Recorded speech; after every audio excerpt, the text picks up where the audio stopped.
It was a Thursday morning when my debit card got declined at the gas station. I was trying to fill up before work, already running late, and there it was. An awkward pause, then the beep of rejection. I stared at the screen for a second, not because I was surprised, but because I was tired. Tired of being the only adult in a marriage that looked on. Todd had always had this boyish charm about him that made people believe he was just a little scattered, not irresponsible. When we first started dating, his forgetfulness was endearing. When we got married, it was stress. When it became a pattern, when I started covering bills because he forgot or moving money to avoid overdraft fees, it became survival. I work in finance. Senior accountant at a mid-sized legal firm. I know how to budget, I know how to calculate risk. And I'd been calculating for a while now, quietly watching as Todd slid into the role of the dependent partner while still walking around like he was the provider. We had a shared checking account. Every bill came out of it. Mortgage, power, insurance, groceries. For months now, my salary was the only one going into it consistently. Todd's consulting business had gone stale. He had a few side gigs, cash under the table, little Venmo deposits I wasn't supposed to notice, but he wasn't contributing to anything that mattered. And whenever I brought it up, it was the same script. Babe, you're so good with this stuff. I'm not a numbers guy. That's why we balance each other. And I believed it, or at least pretended to. But that morning, standing in front of a gas pump while my card got declined, I saw it clearly. I wasn't balancing anything. I was carrying it, alone. And the worst part, he knew. He relied on my competence the way a gambler relies on dumb luck. Like it would always be there, cleaning up the mess. I got to the office, opened up our online banking, and started doing what I do best, tracking patterns. I looked at our transaction history like I was auditing a client. Daily coffee shop charges, subscription services he never used, 2 separate gaming platforms, lunches that looked more like dates. I sat back in my chair, my fingers steepled together under my chin, and I thought, this ends here. No fight, no warning, just quiet, precise withdrawal. The same way he withdrew from responsibility, effortlessly, without explanation. So would I. That night, I made dinner like usual. Todd came home, kissed my cheek, and said he might be a little late the next night, drinks with some friends. I smiled and nodded. I didn't say a word about the overdraft. I didn't ask why he hadn't transferred his part of the rent. I didn't remind him that the insurance was due. I didn't ask anything. Instead, I started mentally drafting my own plan. One that didn't include shared accounts. One where every single dollar I earned was mine. I watched him scroll on his phone while we ate, smirking at something one of his friends sent. And I realized he had no idea. No idea that the person sitting across from him, the one who'd been holding everything together, was about to let go. He'd mistaken my silence for weakness, my patience for agreement, my support for permission. He thought I would always cover for him, but I wasn't his safety net anymore. I was his wake-up call, and the next time his card got declined, he'd feel what I felt that morning, alone, embarrassed, and completely unprepared. It started with a spreadsheet, nothing dramatic, no slam doors or teary ultimatums, just a spreadsheet, my weapon of choice. I titled it Phase 1 and filled the first column with recurring expenses, rent, utilities, car payments, groceries, internet, insurance. Then I moved to the second column, the actual amounts, the third who had paid what over the past 6 months. It was worse than I thought. My name was on every single transaction except maybe 2. I even found a pizza order from 3 months ago that Todd had charged to my card because, in his words at the time, it was faster than switching apps. I had normalized this. I had allowed him to default into a role where financial responsibility was entirely optional, where being charming and casually bad with numbers excused everything. But the numbers didn't lie. He wasn't forgetful, he was freeloading, and I was the fool who made it easy. I waited 2 weeks before doing anything that might alert him. I wanted time to reposition the chessboard. The first move was subtle. I opened a new checking account in my name only at a bank he never used. I changed the direct deposit on my paycheck. I also rerouted my 401 statements and investment summaries to a new email address. All communications from the new bank went to a new P.O. box. Then I applied for a separate credit card, not because I needed one, I'd paid mine off every month, but because it felt symbolic. A clean slate, untouched. I started migrating autopay accounts, Netflix, Spotify, groceries, to the new card, Quietly, with surgical precision, I began extracting myself from our shared financial skeleton. He didn't notice. Not when his Spotify stopped working, not when his Amazon Prime suddenly asked for updated billing info. He just looked at me from the couch and said, "Hey babe, can you fix this?" I nodded, fixed nothing, and waited. I think the worst part wasn't his laziness, it was his entitlement, the way he assumed I would handle things no matter what. One night, he asked if I could Venmo his friend $60 for concert tickets. "I'll pay you back tomorrow," he said, not even looking up from his phone. I looked at him for a long second, then said sure, and transferred it. Of course, tomorrow never came. I added the $60 to a tab I'd started keeping on paper this time. It wasn't for court or legal reasons. It was for me. To remind myself of how much of my time, energy, and income had disappeared into the black hole of his comfort. While I was setting up my financial exit, I also started gathering evidence. I didn't know if I would need it, but I wasn't going to be caught off guard. I exported our joint bank statements. I screenshotted text messages where he acknowledged not paying his share or laughing off his bad memory. I kept copies of the bills in my name that he promised to handle and never did. I created a folder labeled "just in case" and saved everything on a password-protected flash drive that I kept at work. My therapist always said, "Trust, but verify." I stopped trusting. I started verifying. Still, I smiled when we watched TV together, still kissed him goodnight, still listened to his rants about how hard it was being self-employed, how unfair it was that the world didn't reward creative people like him. "You're lucky," he said once. "Your job is so secure. They don't expect innovation from accountants, just order." I looked at him, smiling softly, and thought, "You have no idea how much order I'm capable of." One Friday evening, he came home excited, waving a brochure in my face. "Guess what? Derek's throwing a weekend party in the mountains next month. Airbnb, bonfire, everything. He said partners are invited. You in?" I stared at the glossy pictures, then back at him. "Sure," I said. "Sounds great." That weekend, I took his car for an oil change and quietly removed myself from the insurance policy. It was a joint account, but I had opened the policy originally and I was the primary. A quick online form, a new password, and just like that, the only covered vehicle under my name was mine. I canceled the auto pay for his car registration renewal and let the DMV notices go to his old email. I removed him from the family phone plan and started a new line just for me. When he noticed that his phone stopped working, I shrugged and said, "Weird, I'll call Verizon on Monday." He still didn't suspect anything. That was the most insulting part. How blind he was to the fact that I was done playing house, done fixing, covering, saving. He thought silence meant acceptance. But silence is only dangerous when it's deliberate, and mine was razor sharp. The final straw came during a dinner with friends. Someone made a joke about finances, and Todd, half drunk on IPA, laughed and said, "I don't even know what bills we have anymore. Ashley's got it all on lockdown. If she ever left me, I'd probably forget to eat." Everyone laughed. I smiled too, but inside something cracked. Not in a way that made me doubt my plan, in a way that confirmed it.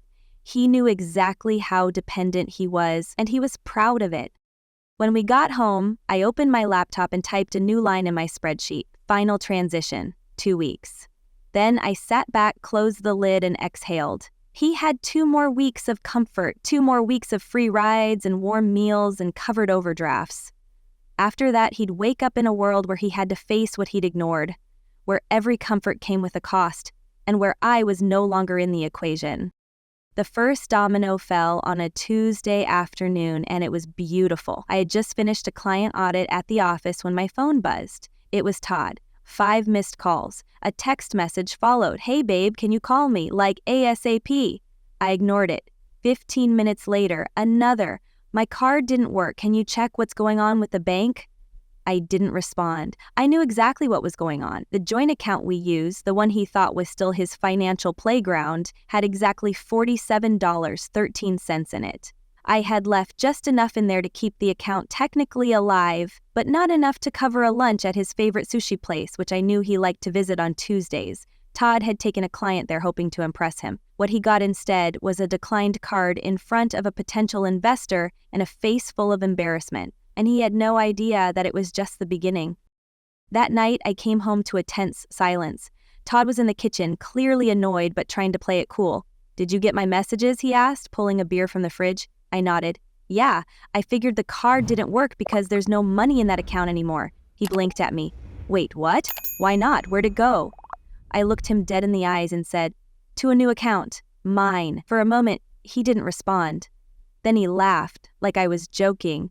Okay, but seriously, I had a client with me. That was embarrassing. I didn't laugh. Then maybe you shouldn't take clients to restaurants you can't afford. His smile faded. Ashley, what's going on? I leaned on the counter and tilted my head.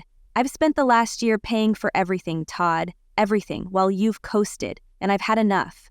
So, I've made some changes. I've separated our finances. I've removed you from every payment plan I was covering. You're on your own now. The silence that followed was thick and immediate. He opened his mouth to argue, but I held up a hand. Don't say it's not fair. You knew this was coming. You just didn't want to look. He didn't explode. Not yet. That came later. What he did instead was sulk. He spent the next few days walking around like a wounded puppy, making passive-aggressive comments about how we used to be a team and, I guess I'm just a burden now. I ignored him. I wasn't interested in performance guilt. Meanwhile, the consequences of my withdrawal strategy began to land like precision strikes. He tried to buy groceries. Declined. The grocery app had been linked to my card. He tried to fill up his gas tank. Denied. The automatic transfer from our account had been disabled. He called the internet provider to complain about a service interruption, only to find out the account was no longer in his name and that I had canceled the service tied to our address and reinstalled it under mine with a new password and plan. He couldn't even log into Netflix. Every time something failed, he came to me confused and angry, like a man trying to find a light switch in a house that had been rearranged. The blow that finally cracked his false sense of control came a few days later. He got pulled over for a rolling stop. When the officer ran his insurance, it came back inactive. I had removed him from the policy weeks ago. Todd was furious. He came home and slammed the door so hard the frame rattled. You canceled my insurance, he yelled. Are you insane? That's illegal. I stayed calm. No, I removed myself from the policy that I was paying for. You were a listed driver. It was my account, my card. It's not my job to keep you covered, Todd. You're a grown man. He started pacing, running his hands through his hair. Do you even hear yourself? You're acting like this is some war, like we're enemies. What happened to marriage? What happened to helping each other? I set down my tea and looked at him. You turned this into a one-sided partnership a long time ago. I just finally stopped pretending it wasn't. The next morning, he tried to retaliate in the pettiest way possible. He transferred $200 from the joint savings account, one of the few we hadn't touched in months. I noticed immediately. I had set alerts on every shared asset, so while he was out doing whatever he thought would make a statement, I was already at the bank, closing the account and transferring the rest to a legal trust under my name. I was done playing fair in a game he had rigged long ago. Later that night, he tried to corner me emotionally. He cooked dinner, badly might I add, and sat across from me with this look of forced vulnerability. I know I've messed up, he said softly. I know I haven't been great with money, but what you're doing, it feels like punishment. I looked at him and replied, it's not punishment, it's accounting. You ran a deficit, Todd, for too long. I just finally closed the books. The next week was a blur of logistical unraveling. I hired a lawyer, not to start a war, but to document everything properly. I wasn't filing for divorce yet, but I wanted to make sure every financial step I took going forward was airtight. My lawyer helped me secure my assets, block any new credit lines in both our names, and start building a case in the event this turned into something uglier.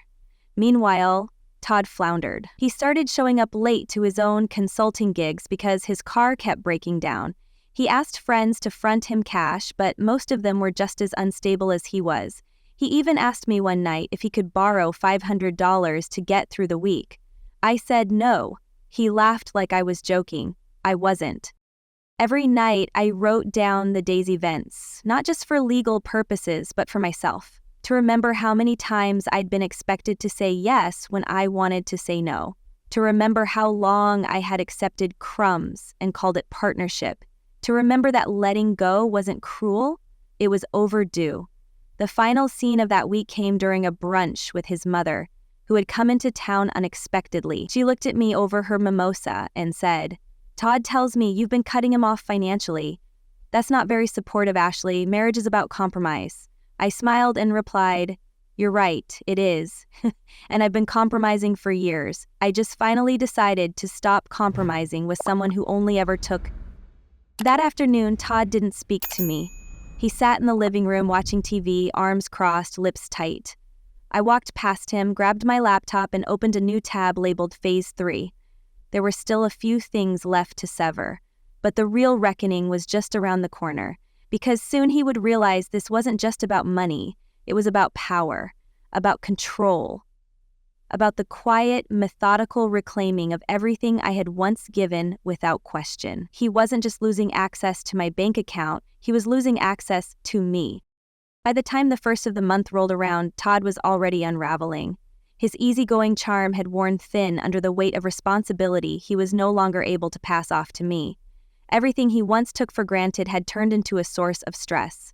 The laundry list of inconveniences, bills unpaid, services interrupted, cards declined, was slowly choking the fantasy life he'd been coasting through. And while I maintained my usual calm, he began to spiral in small, ugly ways. He started snapping over minor things, the thermostat being too low, the dishes not being put away, a package arriving late.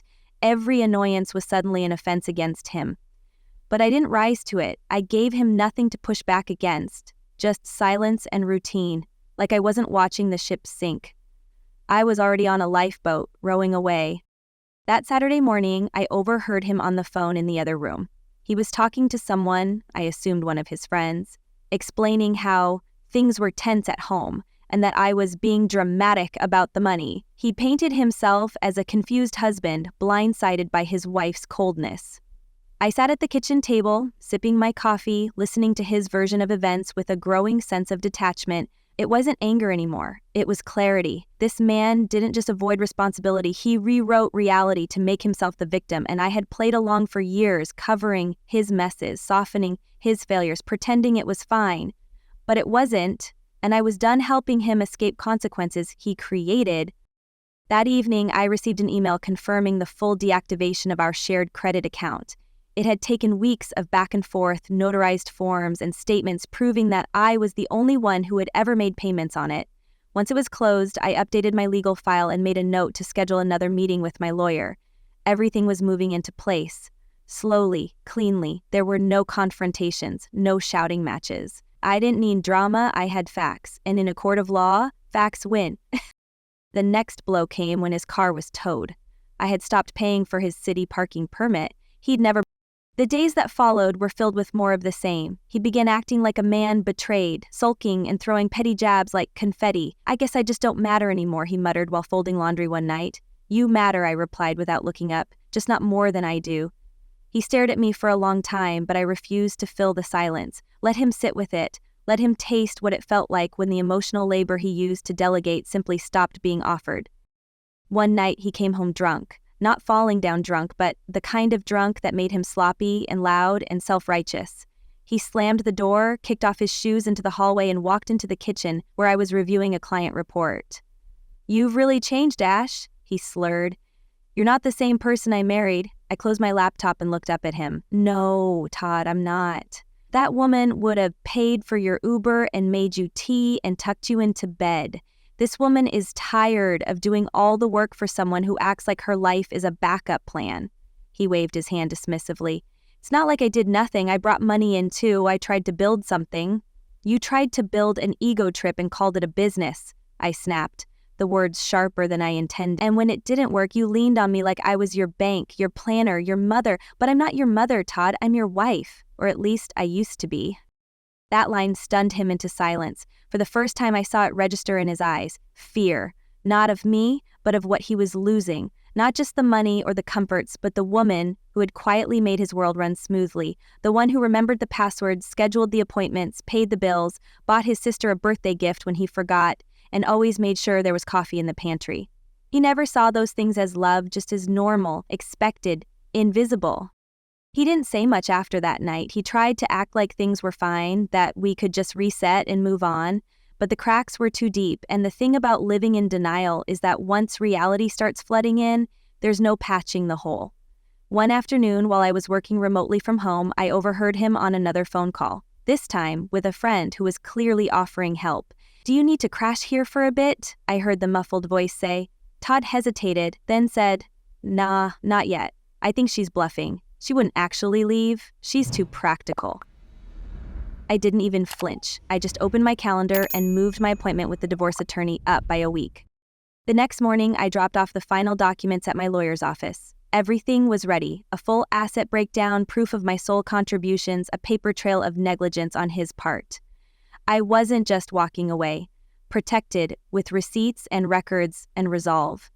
He had spent years believing that my silence was security, but he had mistaken calm for complacency, patience for permanence. Now he was learning what it looked like when a woman who did everything decided she'd done enough. That night I came home to find him sitting on the couch staring at the wall. The TV was on but muted. He looked tired, really tired. Not physically, but in the way a man looks when he realizes the scaffolding he relied on was never actually his. "Ash," he said quietly, "are you really doing this?" I nodded. "I already did." He swallowed hard. "Can we talk?" "We've been talking for years, Todd," I said. "You just weren't listening." Then I walked upstairs, and for the first time in our relationship, I didn't feel guilty for leaving him behind. I felt free. It didn't take long for Todd to realize I wasn't bluffing. When the envelope from my attorney arrived, neatly sealed, clearly official, he didn't even open it in front of me. He let it sit on the kitchen counter for 3 days, like it might dissolve if he ignored it long enough. When he finally did look inside, the silence that followed was so dense, it was almost tangible. No yelling, no accusation, just quiet, stunned recognition that everything he took for granted was no longer guaranteed. That weekend, he left the house early and didn't return until after midnight. I didn't ask where he went, and he didn't volunteer the information. We'd stopped pretending a long time ago. Now we were just waiting for the echo to fade from the final blow. What I didn't expect was the wave of interference from people who had no place in our marriage but suddenly felt entitled to an opinion. His sister texted me to say she couldn't believe I was doing this to him. His mother called and left a voicemail, her tone tight with disappointment, saying she hoped I would come to my senses before destroying what we'd built. I didn't respond to either. I didn't owe explanations to people who never noticed when I was carrying both halves of the relationship alone. People who called him laid back and creative while I quietly balanced spreadsheets, scheduled dentist appointments, and picked up groceries after working 10-hour days. I thought about all the birthdays he forgot, mine, his nephew's, even his own mother's ones, and how I'd always smoothed it over, made excuses, rushed to fix things. I thought about the vacations we never took because I was too busy compensating for his shortfalls, how I'd spent more time planning his life than my own. They weren't angry that I was leaving. They were angry that their illusion of him was cracking. Todd tried damage control in his own way. He made dinner once, burned chicken and undercooked rice, and cleaned the kitchen afterward like it was some grand gesture. He complimented me more in those 2 weeks than in the past 2 years combined. "You look amazing today," he said one morning as I grabbed my coffee. "Have I told you lately how grateful I am for everything you've done?" It was manipulative kindness, not sincere. You don't spend years dismissing someone's effort and then try to rewind it with compliments when the consequences arrive. I didn't respond. I just nodded and left for work, wondering how long he could keep up the act. The next escalation was theatrical. One afternoon I came home to find flowers on the kitchen table, roses of course, because he never paid enough attention to know I preferred lilies. Next to the bouquet was a handwritten note, "Let's find our way back." It might have worked on someone else, on a woman who hadn't spent the past year documenting every missed payment, every lie, every moment he left her standing alone in what was supposed to be a shared life. But I had already found my way forward, and he wasn't on that path anymore. Things came to a head the following weekend when he asked if we could have a real conversation. We sat on opposite sides of the living room like two professionals negotiating the terms of a dissolution neither of us could truly explain without unraveling years of justification. He started off composed, almost lawyerly in his tone. "I don't think this is the right solution," he said, gesturing to the envelope on the coffee table. "Marriage isn't always 50-50. Sometimes one partner picks up the slack and then things balance out later. Isn't that what commitment is?" I looked at him and replied, "Commitment is trust. It's mutual effort." not one person constantly playing the lifeguard while the other keeps pretending to drown for attention. He frowned. I was trying to build something, you knew that. I did, I said. And I supported you financially, emotionally, for years. But a dream without action is just a fantasy. And you wanted me to bankroll your fantasy while ignoring reality. I stopped because I had to choose between saving you and saving myself. And I finally chose me. He didn't like that. The conversation grew heated. He accused me of being cold, of giving up too easily, of not being willing to fight. I listened until I couldn't anymore.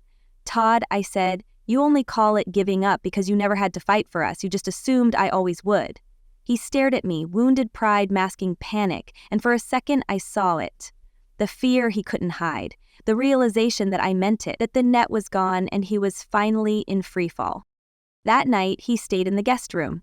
I heard him pacing, heard drawers opening and closing. The next morning, a few of his things were gone. Some clothes, his laptop, a box of cables he'd never used but insisted on keeping.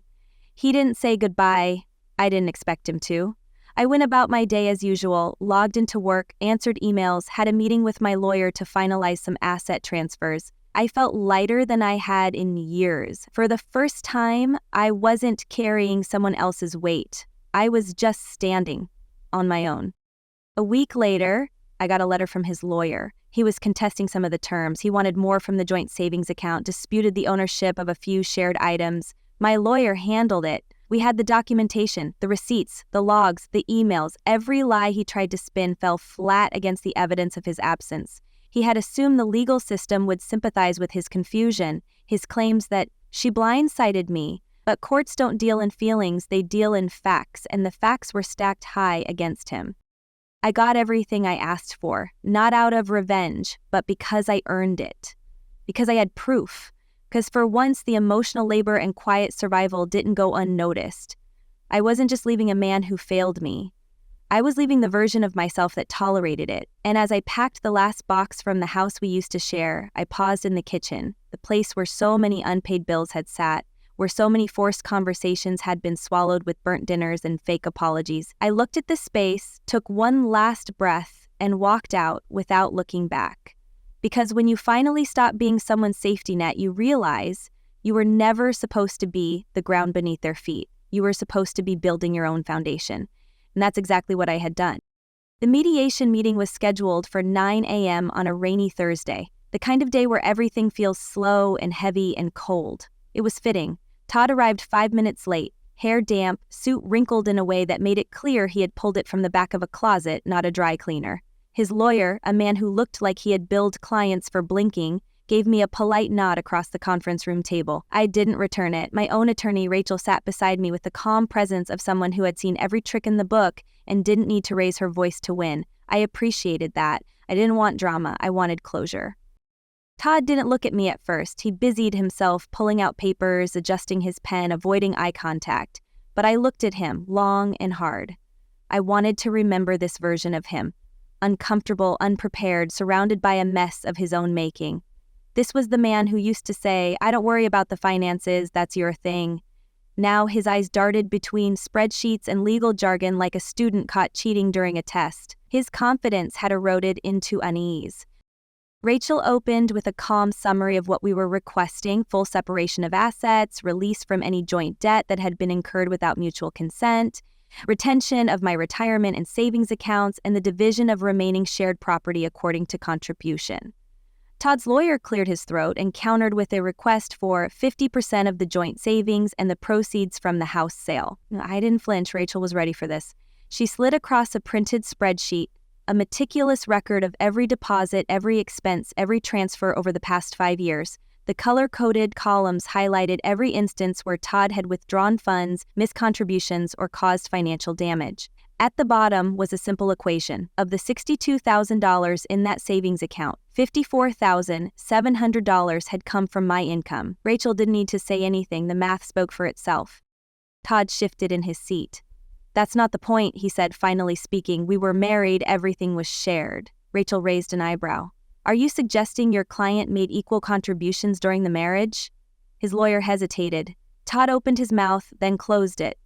I was building a business, he said finally. She knew that. She supported it. Yes, I said quietly. I supported it. I paid for your LLC filing fees, your office co-working space, your software subscriptions, and your lunches with clients who never invested.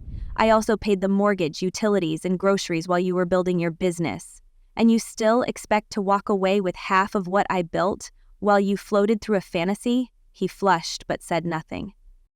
The mediator eventually stepped in to cool things down, but the message had landed. The facts couldn't be spun into a sob story. Every receipt, every invoice, every bank statement was a chapter in a narrative Todd had never bothered to read. He thought he could wing it. He always had. But this wasn't a relationship anymore. It was an audit, and I had the documentation. The meeting ended with tentative agreements that favored me in every area that mattered. Todd looked deflated. His lawyer seemed more annoyed with his own client than with us. I felt no joy in it, just relief. The kind that comes from realizing that you've survived something you didn't fully understand you were drowning in until your feet found solid ground. The weeks that followed were quiet but strange. I had moved into a new place, small, modern, efficient. Every item inside it was mine. Every drawer organized the way I liked. No misplaced socks on the bathroom floor.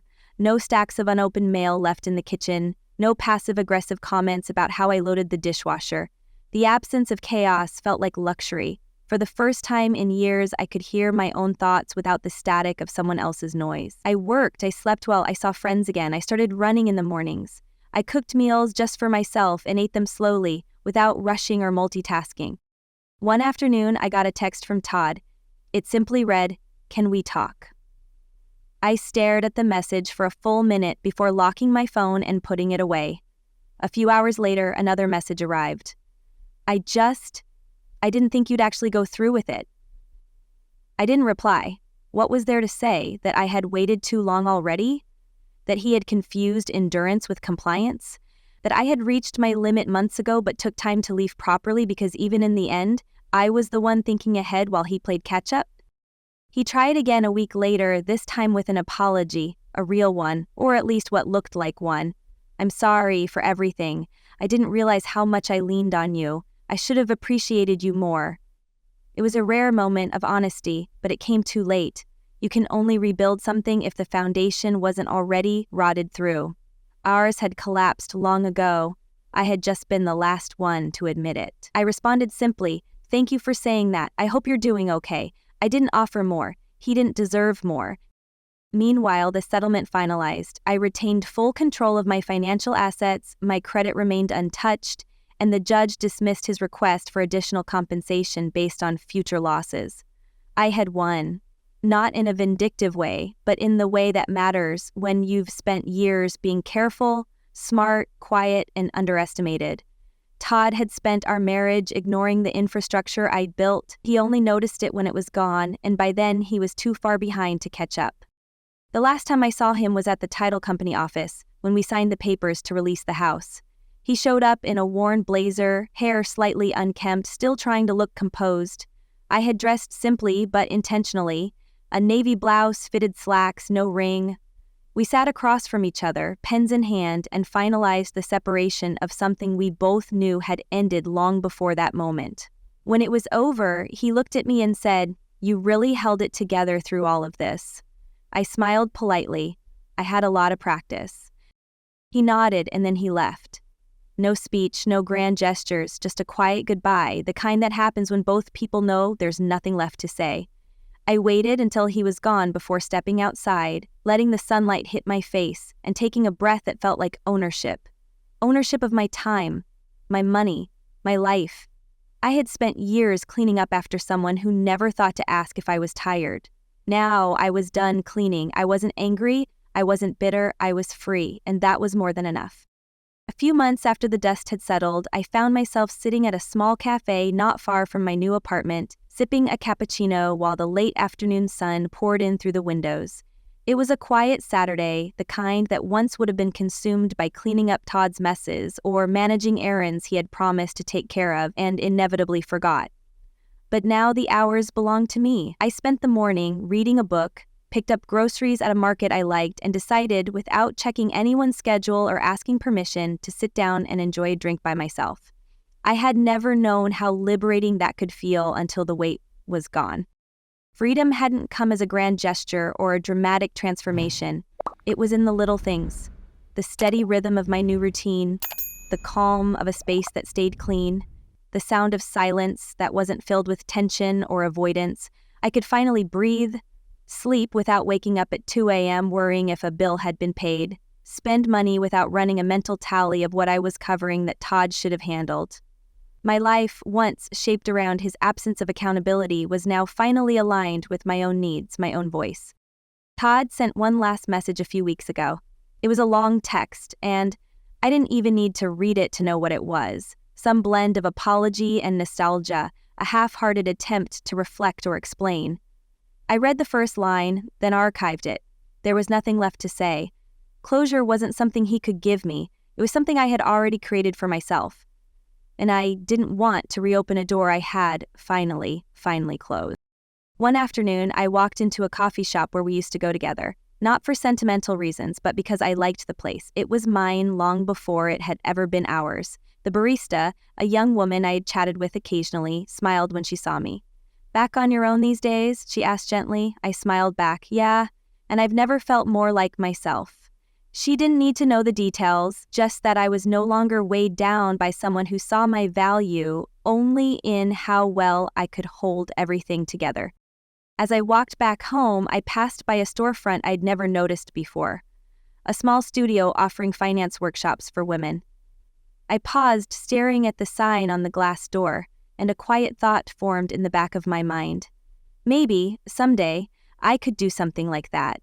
Help other women like me who'd been conditioned to hold everyone's world up while their own quietly crumbled.